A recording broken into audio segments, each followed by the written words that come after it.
Hablaba de Gabriel Jesus, el delantero brasileño que llegó al Manchester City la campaña pasada en el mercado de invierno, luego de una lesión volvió a la actividad, no les alcanzó a los ciudadanos, pero ahorita ha mostrado un gran rendimiento que los tiene en la primera parte. Qué comparación con Samuel Eto'o y con el fenómeno Ronaldo. Bueno, Jürgen Klopp estuvo enfermo en la semana, se tuvo que ausentar el miércoles de las prácticas del Liverpool, que tiene muchos problemas, sobre todo para armar su cuadro bajo de cara a enfrentar al Southampton. Vamos a escuchar al técnico alemán.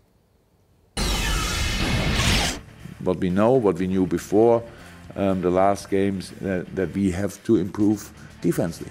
So that's how it is, but not how how you discussed it about single players here or there. No, as a team, we have to protect ourselves better, and we did that in these 3 games. That was very important for us. We didn't give them any counterattacks, or not a lot counterattack. It was very important for a dominant side.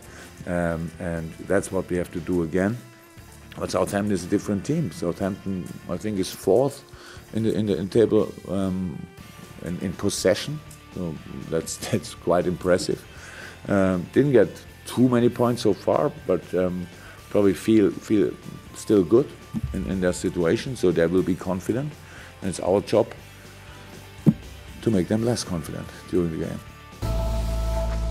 Para ver más, visita foxdeportes.com.